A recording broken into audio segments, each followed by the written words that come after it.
Kenapa kita disunatkan untuk bunuh cicak? Jadi sebelum tu kan ada satu hadis Nabi ceritakan satu kisah tentang Nabi Ibrahim alaihissalam dengan cicak. Jadi satu ketika bila Nabi Ibrahim alaihissalam dakwah kepada Namrud, Nabi Ibrahim kata, "Wahai Namrud, sembahlah kepada Allah. Tuhan aku, Tuhan kamu adalah Allah." Namrud dia tak mau dengar. Dia kata, "Aku nak sembah kepada berhala yang besar ni, batu yang besar dan juga berhala-berhala yang kecil ni." Dan Ibrahim kata, "Tak, Tuhan kita ni adalah Allah." Dipendekkan cerita, satu hari Namrud diajak orang-orang dalam kampung tersebut untuk keluar daripada kampung tu untuk pergi ke satu tempat untuk melakukan aktiviti pesta lah, kata macam pergi pesta lah. Jadi Nabi Ibrahim pun diajak. Tapi Nabi Ibrahim kata, "Aku tak mau pergi lah. Aku nak duduk di rumah lah.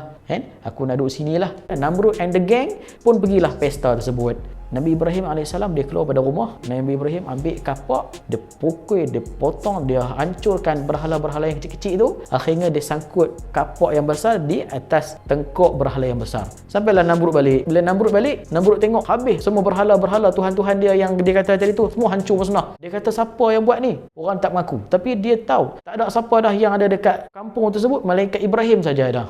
Dia pun panggil Ibrahim, "Wahai Ibrahim, hang ke yang buat hancur musnahkan berhala-berhala kecil ni?" Ibrahim kata, "Mana ada aku buat tu? Berhala yang besar tu buat, batu yang besar tu buat." Namrud kata, "Macam mana pula dia boleh buat? Dia nak angkat tangan sendiri pun tak boleh, dia nak gerak tangan pun tak boleh, tambah pula dia nak hancurkan berhala-berhala batu-batu yang kecil-kecil ni." Nabi Ibrahim kata, "Berhala batu tu sendiri nak angkat tangan pun tak boleh, nak gerakkan tangan pun tak boleh. Macam mana kamu, wahai Namrud, kamu boleh pergi sujud pula, kamu boleh percaya pula batu ini sebagai Tuhan kamu?" Namrud jadi marah. Namrud suruh kepada askar-askar dia untuk buat satu nyalaan api yang besar. Lalu dilemparnya Nabi Ibrahim AS ke dalam api tersebut. Jadi ketika itu dalam hadis Nabi SAW cerita ketika itu banyak hidupan makhluk-makhluk yang tolong Nabi Ibrahim AS untuk padamkan api Nabi Ibrahim ketika itu.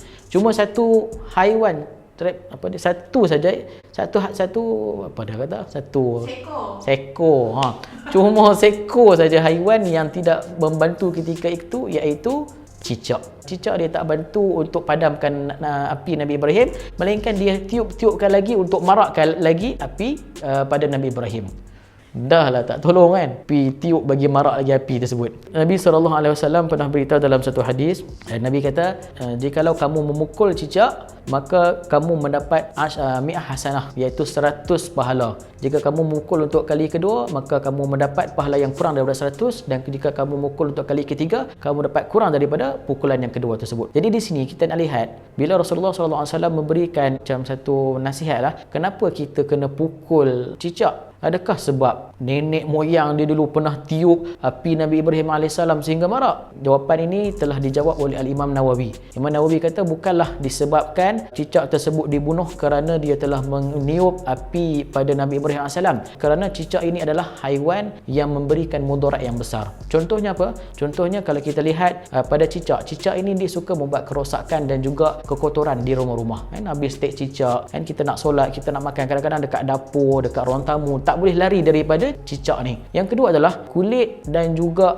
air liur cicak ni sangat bahaya kerana ia mengandungi bakteria E. coli, yang mana kalau cicak tersebut jatuh ke atas makanan ataupun berada di dalam makanan, kalau satu orang tu makan, dia boleh menyebabkan sakit perut dan kesusahan dalam pencernaan. Sebab tu seeloknya kalau makanan itu jatuh cicak di atas makanan tersebut, seeloknya kita tak makan makanan yang ada di depan kita tu, yang terhidang tersebut. Dan yang ketiga, ini pernah berlaku kepada satu orang di Indonesia, negara jiran kita. Dia telah termakan makanan yang ada cicak sehingga kan menyebabkan dia jatuh sakit yang teruk. Bila diperiksa, dibuat diagnos, akhirnya doktor mendapati bahawa dia telah terkena satu bakteria, iaitu bakteria salmonella, yang mana berasal daripada cicak yang ada di rumahnya itu.